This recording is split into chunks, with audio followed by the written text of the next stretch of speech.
Karate. Karate. Karate. Sometimes our differences can't be settled with words. Sometimes what we need is a fully sanctioned cage fight that will totally solve all the underlying issues we had, because beating each other up is the real conflict resolution. I joke, of course, go to therapy, but I'd be lying if I said I would not want to watch every single one of these teammates who ended up on bad terms throwing down for our entertainment. You shouldn't be letting him in your because he's a snake in the grass, and I told you that to your face. You brought him into the tough thinking he was there to help you, and he was there to help him. I mean, I'm not the guy to lift the curtain and tell you guys what happens in the gym. If I fight Colby, we're both going to jail. He's not making money off of my career and what I've done. These are the ones that got away. I'm Tommy from MMA On Point. A massive thank you to our channel Hall of Famers for their continued support, and these are teammate beefs that should have been settled in the cage. Number 10, Mike Pierce versus Rick Story. At Brave Legion Gym, Mike Pierce and Rick Story were naturally training partners, considering they'd both made it into the UFC and fought in the same division. But according to Pierce, an insane incident that he witnessed between Story and a young Abel Trujillo led to him exiting the gym. Mike claims that Trujillo was just starting out in the sport, and his inexperience pissed off head coach Pat White, who ordered Pierce and Story to go knock Trujillo out during a boxing sparring session. Mike says he refused, and then alleges that Story beat Abel down badly and continued to assault him despite the fighter taking a knee and yelling out for him to stop. That's not what you do to teammates, man. I mean, there's a time and a place for that, but I think in the training room, that's probably a little far. According to Pierce, Trujillo had also suffered from vertigo, and so he believed already had some type of head trauma before the brutal beating. After the story went viral, Rick took to his blog to explain his side of things, first touting Trujillo's credentials, that he'd twice subbed Pierce that very week of the incident, and was far from the beginner that Mike had made him out to be. While he did acknowledge that Trujillo had vertigo, he said a doctor had cleared him, and that their sparring session was a hard one, but was body shots only, and he would never hit someone who had grounded themselves and was signaling to stop. He also refuted that White asked them to knock Abel out, and said that Pierce was simply trying to smear the gym because he had issues with Pat White and had actually been kicked off the team before he was brought back at the request of Story. Trujillo has never commented on any of this as far as I could find, but this bad blood back and forth would have made for a great undercard bout, considering both guys were in the same division in the UFC at the same time. Sadly though, it never happened. Number 9, Thiago Silva versus Bigfoot Silva. I don't know what Dan Lambert is putting in the water over at American Top Team, but that gym accounts for 3 entries alone on this list. And there's been several ATT teammate fights that actually went down. I think it's probably more so a lot of successful fighters all training there more than anything, and the inevitability of conflict, but I joke. So Silva versus Silva, what in the hell is up with this one? Well, they trained together at ATT, but after Thiago left, Bigfoot called him out on social media, saying that they had unfinished business. Thiago, with the great heel move, was like, drop down to 205 and I'll fight you, which of course is insane. But this is how much Bigfoot hated him. He said he would try. I'll take it. This back and forth would continue, with the two eventually stating that they'd be willing to throw down at 230 pounds. 263 for the challenger! So what was the beef? While Thiago claimed it was because he always used to beat Bigfoot up when they sparred, and he was mad that he left ATT, Antonio went scorched earth, saying he was backstabbed and cheated, that it was a personal issue and had nothing to do with him leaving the gym. He also said Thiago was a mentally ill drug user coward. Well, alright, Bigfoot, go off. I'd have loved to have seen this fight. Would have been intense as hell. As for who's right, well, let's just say Bigfoot's statements have certainly held up over time. According to police, Thiago Silva threatened people at a jiu-jitsu school in Oakland Park last night, then barricaded himself inside his home. He went in armed. I am not going to emphasize that enough. He went in armed. Yeah, when the SWAT team is surrounding your house, probably a good chance you're in big trouble. Nate Quarry versus Matt Lindland. You can thank Chael Sonnen primarily for our knowledge of the incredible details of issues between Nate Quarry and Matt Lindland at Team Quest, as he's told the stories in several formats, and while the info may have been out there before, nobody can tell it like Uncle Chael. So here's the situation.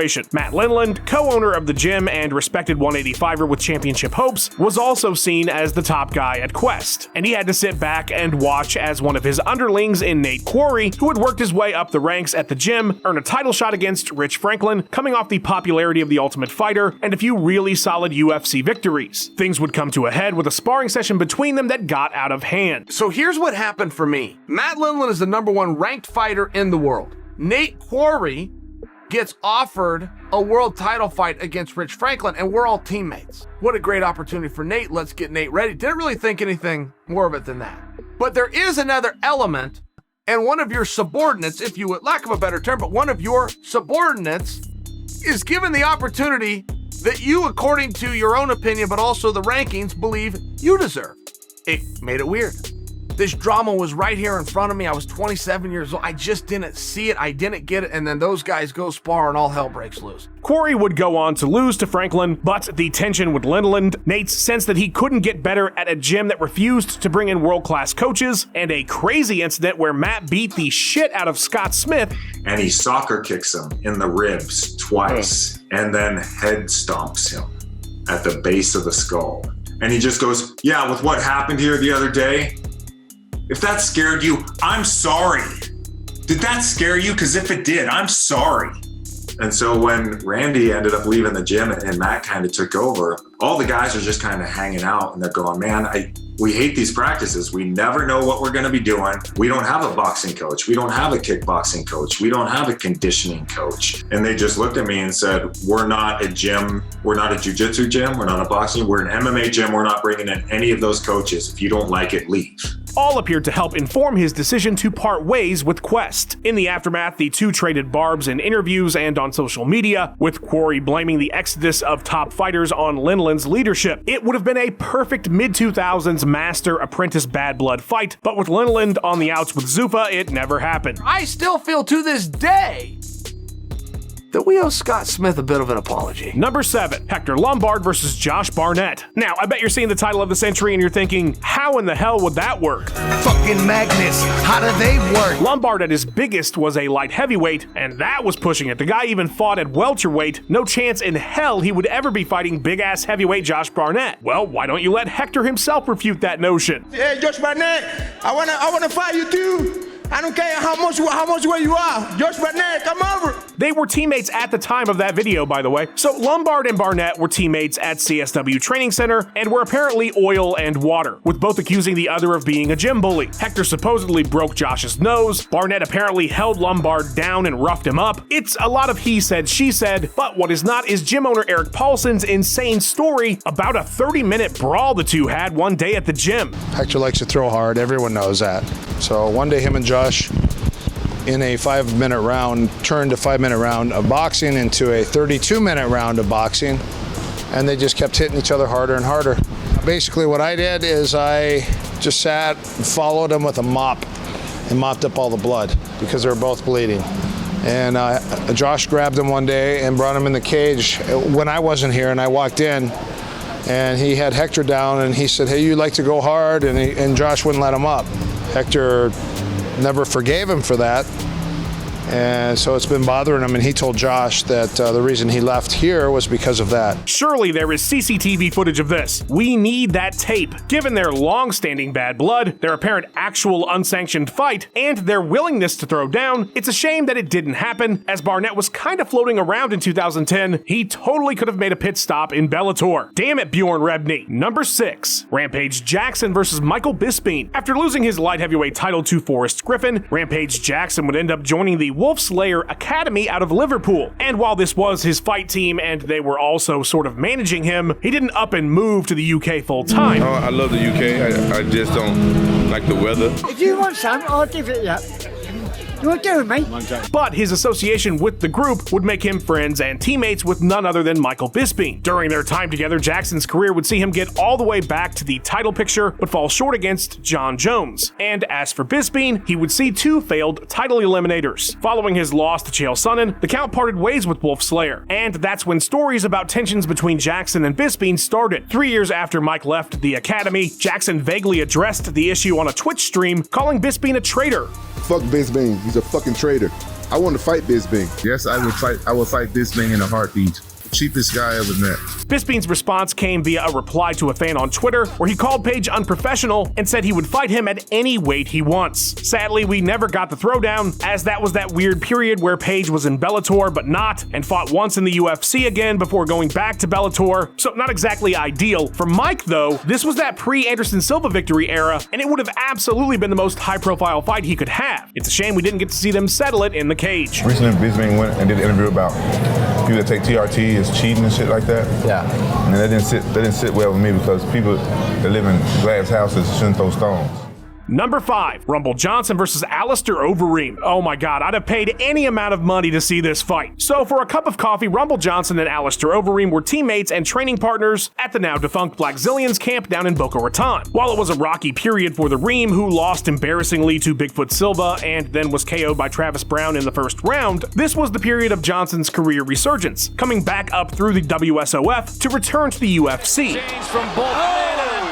Gets him to the canvas, and Arlovsky down again. Prior to his bout with Frank Mir, Alistair moved his camp to a gym in Thailand after an apparent falling out with the Black Zillions over allegedly being a shit and dangerous teammate. When asked about it, Rumble said that Overeem was never a Black Zillion because he was always Team Alistair. Nobody respected him in the gym. Nobody respected him in the gym. Wow. And that was his fault. Because overall, we all respect each other. I've seen him trying to hurt people. Yep. I've seen him try and bully people. But I've seen Alistair do some pretty shady stuff. It makes me not like him. I don't have respect for people that did the things that he did and just the way he was treating people. And it almost seemed like he had to prove that, okay, hey, I'm bigger than you, I'm stronger than you, I'm faster than you, you have to respect me.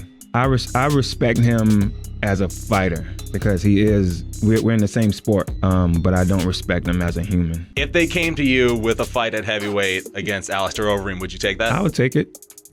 Just because it wouldn't be business, it would be personal. Right now, so cut forward to Reem's time at Jackson Wink. After controversially injuring John Jones in sparring on accident, Rumble did an interview with Bloody Elbow, chronicling at great length how bad Alistair was during his time with the Black Zillions. I mean, Greg Jackson said that wasn't on purpose, and I tend to think that Greg Jackson, from the vibe I get from him, he's a pretty honest guy. But from the things I've seen, I still doubt that he didn't do it on purpose. Reem heard about the interview and said it was pussy behavior to talk to the media and not come directly to him if he had a problem. This prompted a hilarious tweet from Rumble that I will read in its entirety. How can Overshit call me a pussy when he ducked JDS? Biggest pussy in the heavyweight division. I know the truth, kid, LOL. A couple of us do. Sadly, this feud went absolutely nowhere, but man, pissed off heavyweight Rumble against someone he doesn't like would have been box office gold. How bad do you want to knock out Alistair Overeem? I don't want to knock him out anymore. Everybody else is knocking him out.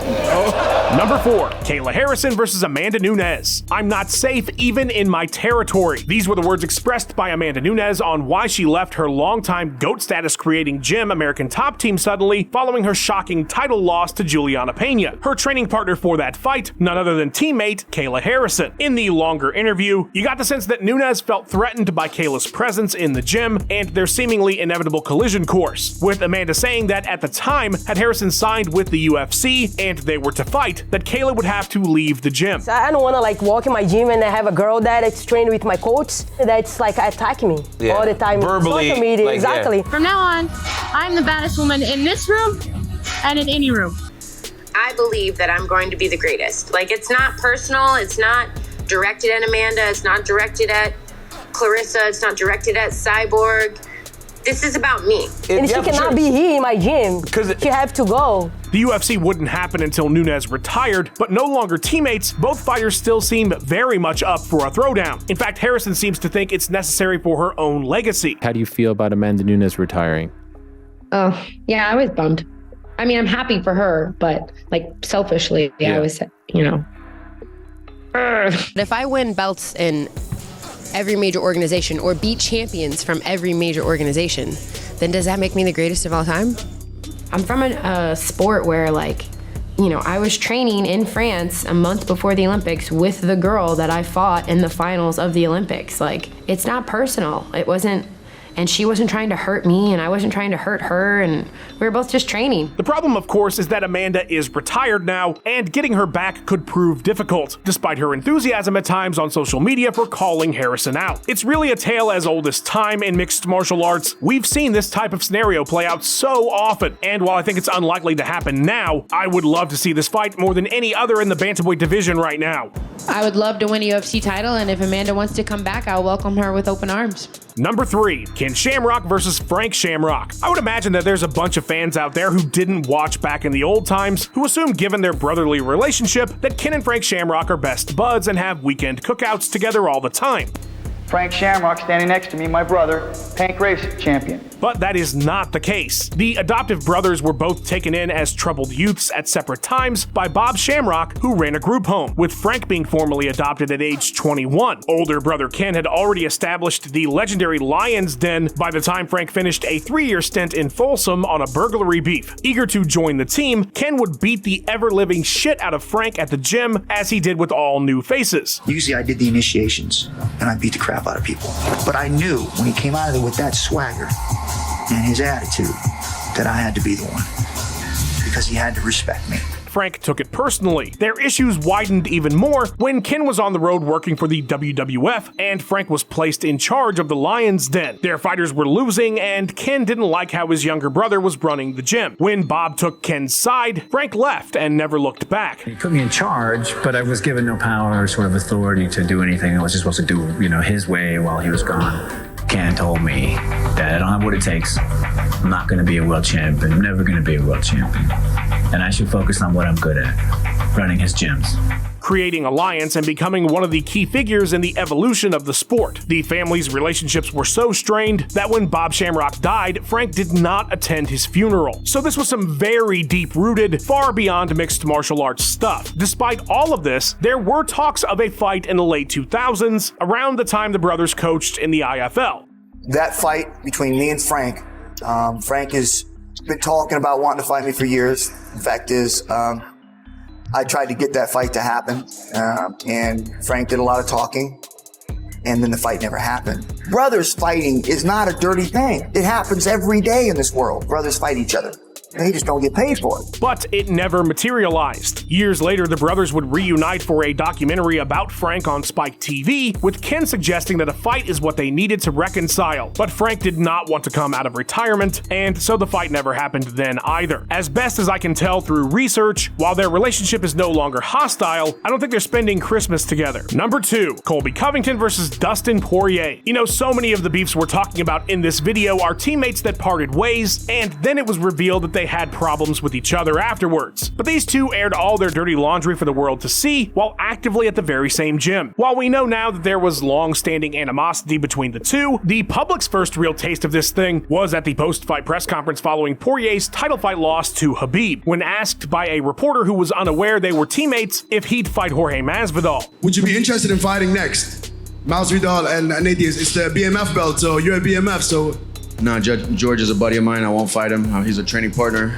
I don't sell out like fucking Colby Covington and talk bad about people who I roll with. That led to Colby responding and claiming that Poirier was just salty because Covington had picked him to lose. I gave an honest opinion, man. I said, hey, man, you can't stuff a nosebleed. You're not going to stop Khabib's takedown. And he took it personal. Dustin, you're a fucking coward. Your wife's a hoe, and she has fake tits on her chest, and you're a piece of shit father. And then it just grew from there to the point where Dustin had said it was on site if he saw Colby at ATT. I don't hate anyone, Ariel. But if there was a line right before hate, Colby's standing there. He's everything I dislike about mixed martial arts. He's a cartoon character. Everything he does is for an extra click, view. None of it's authentic. He pretends to be this nice guy on camera, but really he's a piece of shit. Which then prompted Covington to call him out in the cage after his teammate rivalry had been settled with Masvidal. This one's a currently ongoing beef-tacular feud, but given Colby's position at current and Poirier only looking for meaningful fights if any, not to mention having stated that he would never benefit Covington financially ever, the chances of us getting this fight are pretty much zero in my mind, but I'd also be super down for this one, and it's entirely possible to make. I mean, I'm not the guy to lift the curtain and tell you guys what happens in the gym. He's not making money off of my career and what I've done. If I fight Colby but we're both going to jail. I'm going to jail. This is something different, you know. You will never see me fight Colby Covington in the UFC. Number 1, TJ Dillashaw versus Urijah Faber. You know, now that this thing is entirely over and we can look back on it without the emotion of the moment, I think powerful forces skewed this one quite a bit in the court of public opinion. You shouldn't be letting him in your because he's a snake in the grass, and I told you that to your face. You brought him into the tough thinking he was there to help you, and he was there to help him. So we all know the larger details. TJ Dillashaw, Team Alpha Male's A number 1, would abandon the gym that Urijah Faber was the head of to be with Dwayne Ludwig out in Colorado, who had for a time been coaching at TAM. And so it was etched in stone that that snake in the grass betrayed his teammates and friends for his own ambitions. This would eventually culminate in a pair of proxy Faber fights against Cody Garbrandt, TAM's newest top guy. Dillashaw, whose villain status was only compounded by his eventual EPO scandal, came across as the bad guy, in large part because of the influence Conor McGregor had at the time, as well as Faber and Garbrandt appearing on the massively popular Joe Rogan Experience to air out the dirty Dillashaw laundry. And TJ was never the best teammate. He would try to hurt people. Try to hurt people how? Cheap shotting. Cheap shotting. Cheap shot your house. We always used to end the bell, boxing, he knee ya. That whole week prior to telling us that he was leaving, he kept getting hey, getting some proprietary series and this series. There's a single leg guard series I used to get him with. And he's having me and Martin Campton show him all this stuff we were working on. Oh, hey, can you show me this and show me that? Now, does it sound like TJ was a gym bully and self-centered? Yes. But as he has pointed out in years since, the gym never really had a coach before Ludwig. Dwayne Ludwig came in 2012 to start coaching Team Alpha Male when I was training there. We never had a head coach. It was just fighters training each other. We never had a coach, ever. Still to this day, I've never had a better training room than those 2.5 years that Dwayne was with Alpha Male. Dwayne and Urijah didn't see eye to eye, money issues, and I just won a world title with him. My whole career completely changed because of Dwayne's style. I'm like, well, fuck. I got to train with him. So I was doing a bunch of back and forth. I just bought a house in Sacramento. My life is in Sacramento. Alpha Male guys were my best friends at the time, you know? And just kicked me out the gym saying all right, man, you chose Dwayne. You chose Dwayne over us. And in the best interest of his career, he followed him to Colorado because he felt it was going to give him the best opportunity to be the best TJ Dillashaw. So in that regard, it's hard to blame the guy for the move in hindsight. Some chatter about a throwdown between these two would flare up after Faber came back from retirement, but it never materialized.